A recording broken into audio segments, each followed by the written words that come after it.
So greetings, Chuck. I've got something for today.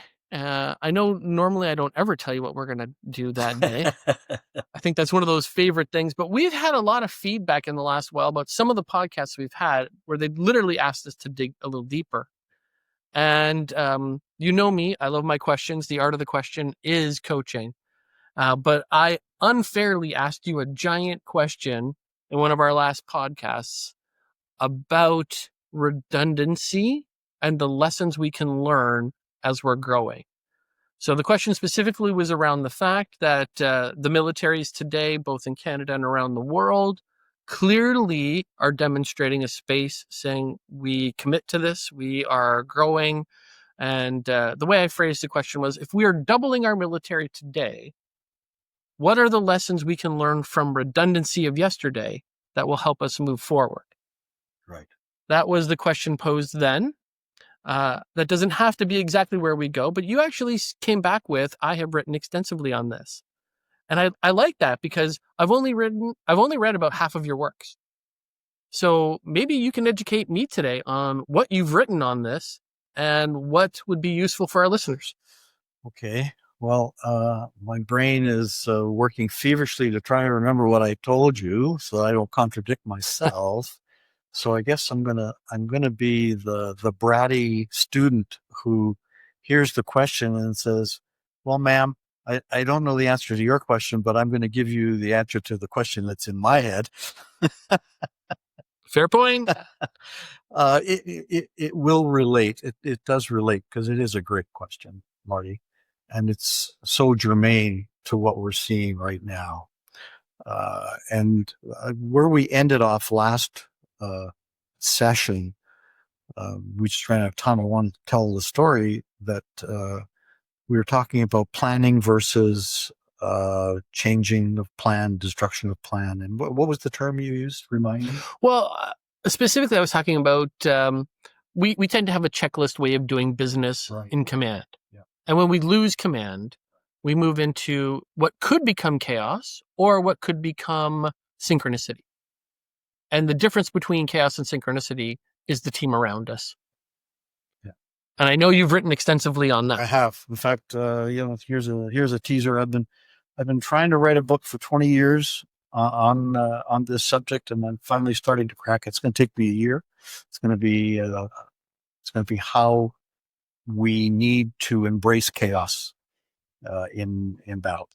Anyway, so where this takes me is, I said that we need to spend more time teaching our leaders at whatever level how to behave, how to prepare themselves when their plan that they have put so much emotional energy and maybe time and effort into goes awry, right? And, quoted Moltke's famous dictum.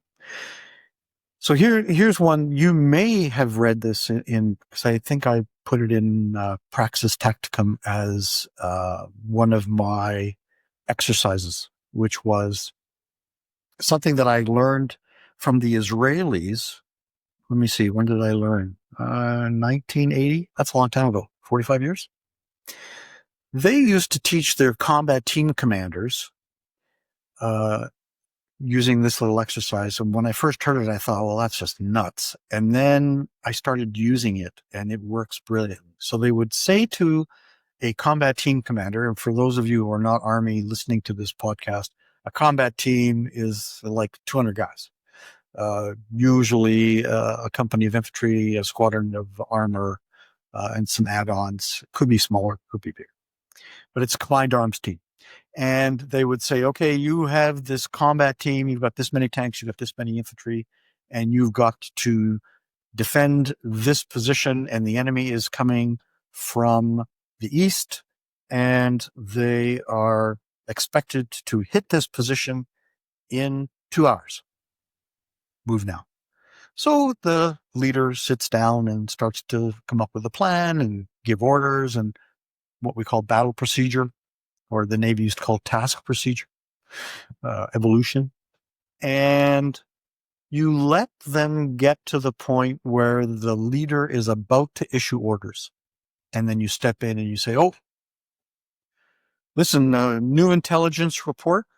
Um, the enemy that's going to be attacking you is coming in a lot faster than we thought. So, using the 2 hour rule, you still had like an hour and 40 minutes, but now you've only got 40 minutes.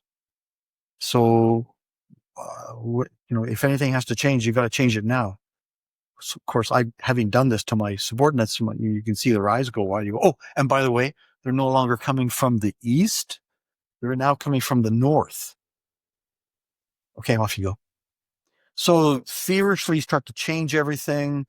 The orders are no longer completely valid. Scribble out on the field message pad, change the orders. And just when they're about to give orders the second time, you step in and say, oh, listen, latest intelligence.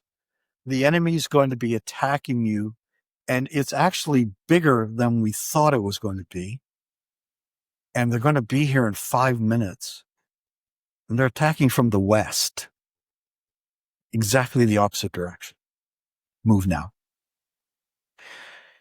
Now, there was no enemy. It was an exercise. We weren't actually going to engage. It was all a question of planning, reacting, giving orders, putting the student leader. And sometimes they weren't student leaders. I did this when I was commanding officer with my squadron commanders. I did this when I was a squadron commander with my troop leaders. So it was their real job. It was all about two things. One, getting them to understand that there's no such thing as certainty. And two, it allowed me to watch them under sometimes pretty intense pressure, unexpected pressure. How did they react? Because every now and then I would discover that a young officer or a warrant officer that I was training or educating was fine every day. But given sudden pressure and radical change, they froze. All right.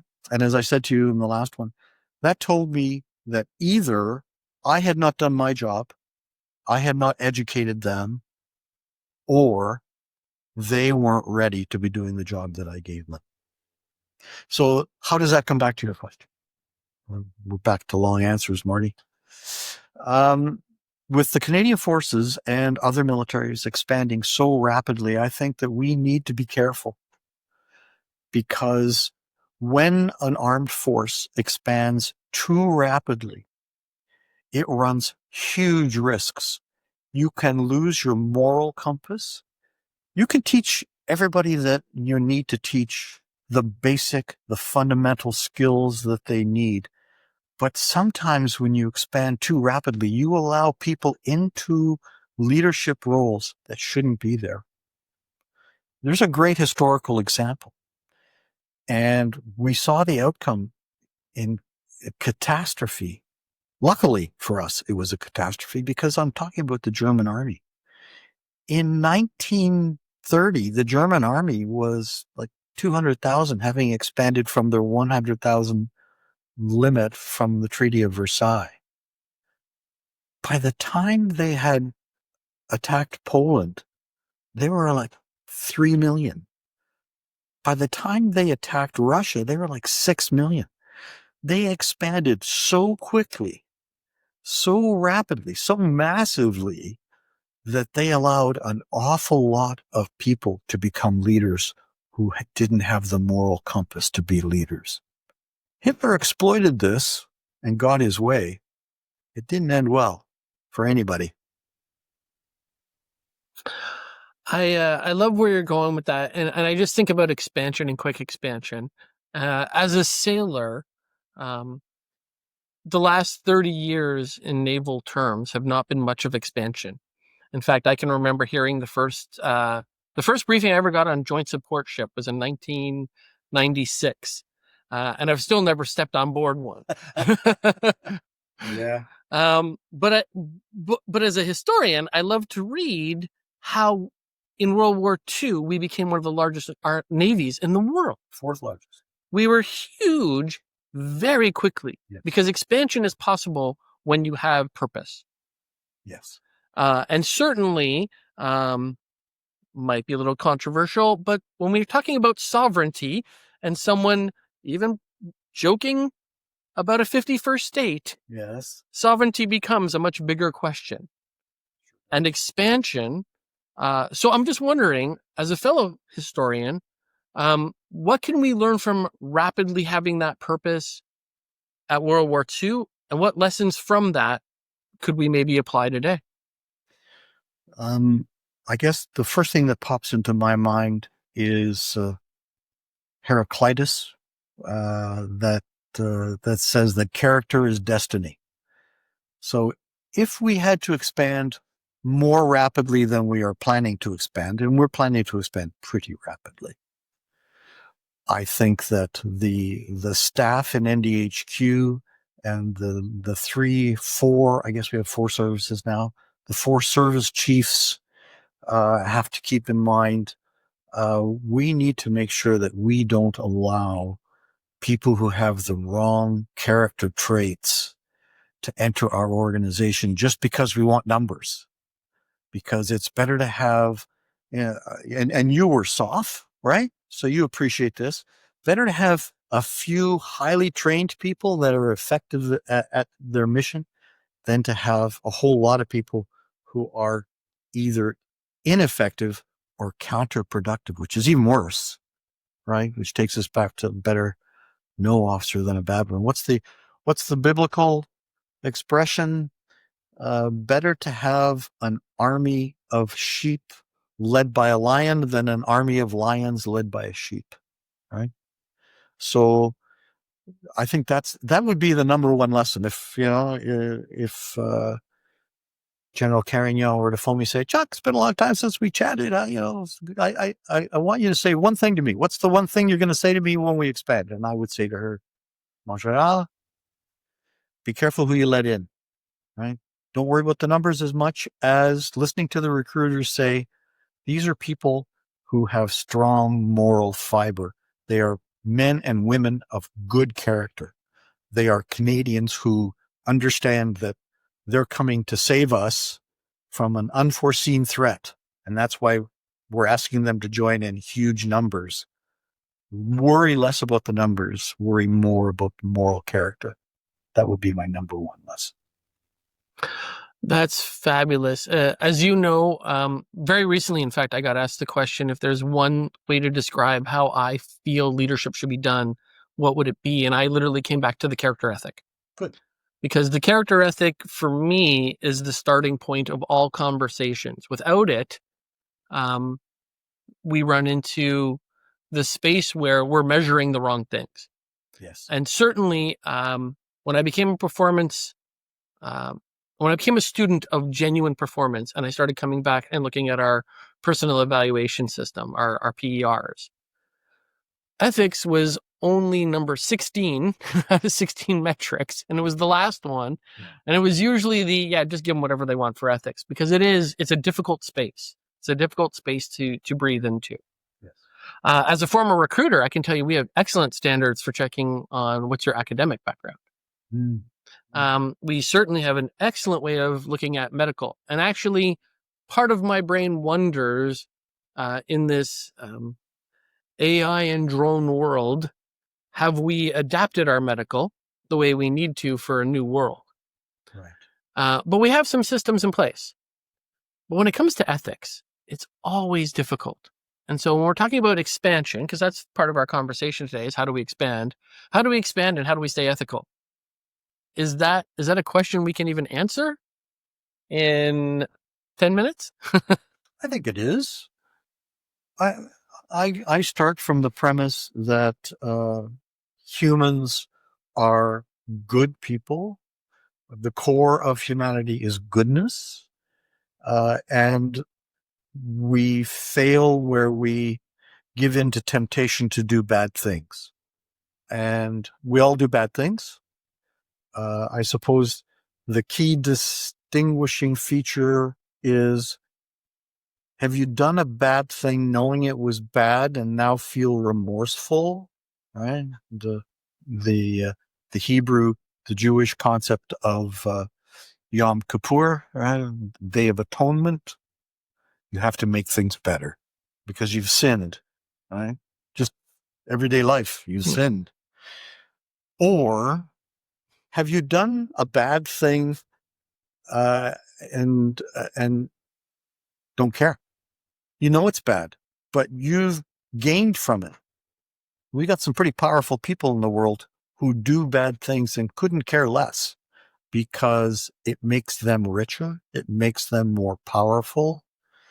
They don't see the wastage as a result of the things that they do, or they do and they don't care. I mean, they're sociopaths. And statistically, what is the current belief? 1 in every 20 humans is a sociopath? Yeah, 1 in 4. 1 in 4, 1 in 5. That's even higher than what I said. I said 1 in 20, right? Wow. That's well, out of 100. Sorry, my metric was yours was out of 20. In every 100, there should be 4 or 5, which is about the same number you're talking about. Sorry, I thought you meant like 1 in 4 people. Oh, okay, yeah. Let's grab 4. You're the crazy one. No, sorry. But yeah, 5%. Let's just call it 5% as a quick. Every euchre team. No. Okay. Yeah. So we see it the same.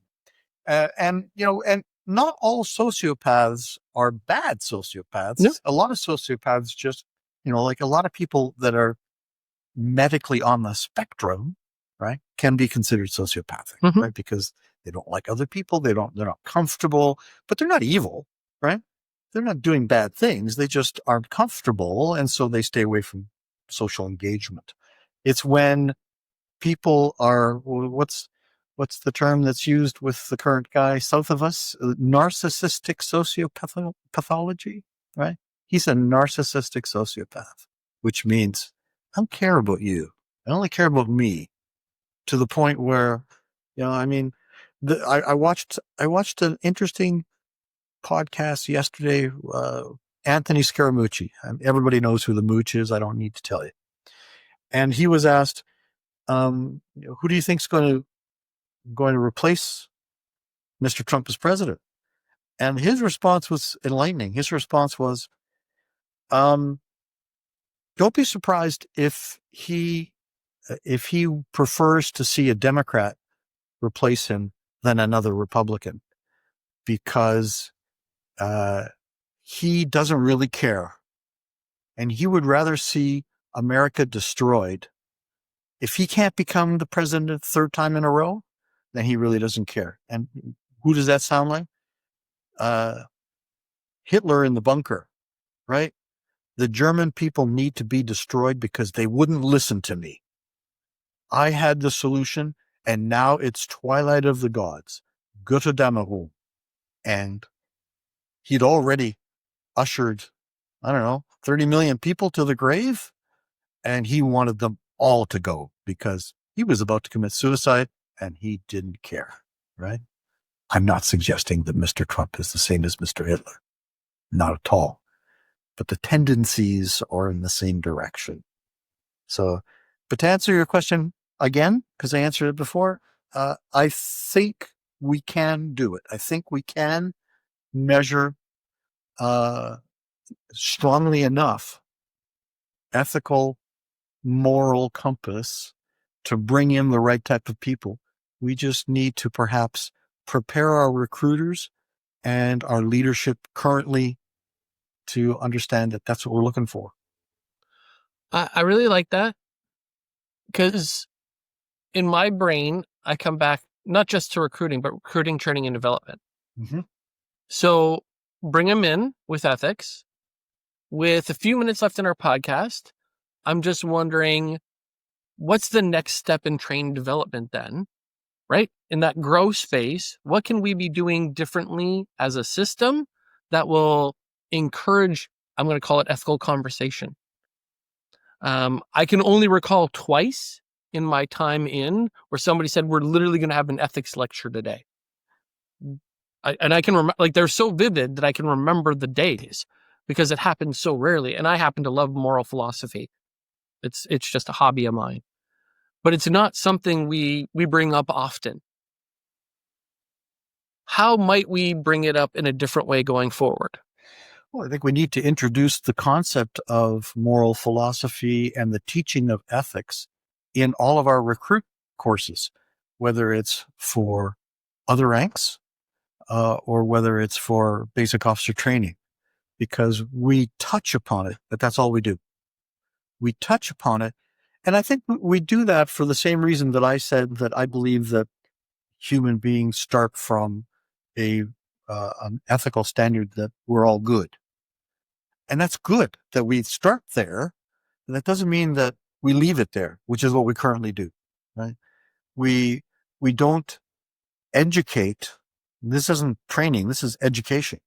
We don't educate enough in moral philosophy to our soldiers and our officers. We assume that they will have the time in uniform so that by the time that they get to be in a situation where they have to make an ethical or a moral decision, that they will have been in the organization long enough to have absorbed our moral code. And I think that might be a false premise.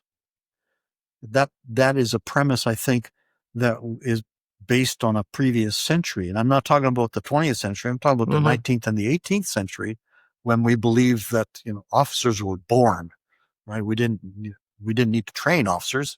You're Lord so-and-so's son. Obviously, we're going to commission you. Oh, you're a pedophilic narcissist who, is an asshole. Oh, congratulations. You're colonel of this regiment because you just bought that commission. We now know that's not true. But somehow we've hung on to vestiges of that. So we're going to bring people in. We should spend more time educating them on ethics, moral code, show them ethical dilemmas, ask them to put themselves in situations that make them really uncomfortable, and show them that there's a way out of this. They can think their way through this. And we spend a lot more time teaching them how to do rifle drill, right? And bashing the parade square, which is fine. We need, I think drill is a good thing. It teaches cohesion and that kind of stuff. But we could give up some of that time and bring in, ethics instructors, ethics educators, philosophy professors, not necessarily to hand them the answers, but to give them a tool set, right? Here are a bunch of tools for you to use. How to behave when you bump up against, when you're a private and your master corporal has asked you to do something unethical and you're shocked. Now, what do you do? I'm not sure we prepare them for that kind of thing.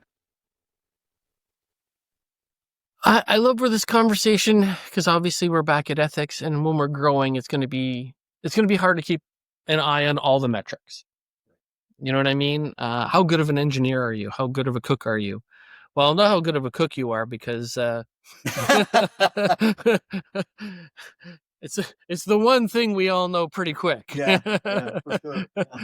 Yeah. But how good of an ethical cook you are? Yeah. I guess my final little piece as we bring this to a close is to simply come back to, and again, I'm going to come from the space of coach, which is to ask questions. Coaches ask questions. So what would be a good question for those in command today to be asking of themselves and of their team going forward? Wow. Put me on the spot. I guess it requires the leader at whatever level to be introspective and to ask himself, what would I do if? How am I going to react if? Right? Have I got time for a short one? Short story? Sure. So, as a young major at the German War College, my end of the first year or whatever, in plenary session, so all 4 syndicates in one room, we had a course in nuclear fire planning. And the French officers were excused because France at that point had withdrawn from NATO military, but still belonged to NATO. And so they were not classified secret in NATO. And so they couldn't listen to the lecture, but the rest of us could. So 45 Germans and 15 foreigners from all NATO countries. And the colonel was giving us a lecture on nuclear fire planning. And he brought up a slide. This is before internet. He brought up an overhead slide that showed nuclear targets in East Germany. And a captain stood up, didn't put his hand up. He stood up, a German captain stood up and said, "Excuse me, Colonel, I don't mean to interrupt you, but I have a problem with your slide." And the colonel was a little bit taken aback. And, you have a problem? What's wrong with my slide? He said, you have put a nuclear target on East Germany. And he said, well, yes, East Germany is part of the USSR. They're one of the Soviet republics, and we may have to fight them. And the captain said, no, not with me. And the colonel said, I beg your pardon. And then another captain stood up, and another captain. And we foreigners are like, what the hell's going on here? And then one of them said, Colonel, I have to leave because I swore an oath. And in fact, I think I've posted in one of my posts what the oath says. I swore an oath to defend the German people, not West Germany. So I will fight them if they invade. But I cannot sit here and listen to you talk about dropping nuclear weapons on Germans. And the colonel looked around and he said, lesson ends, everyone's dismissed. And we never talked about it again. All right. Standing up for those pieces that need to be voiced. So thank you for your voice today. Yeah. This one went in a whole bunch of directions. No kidding. Yeah, but we're having lots of fun. And thank you to our listeners for tuning in, and get ready. I promise the next one will be fun too. Thank you, Chuck. Thank you, Marty.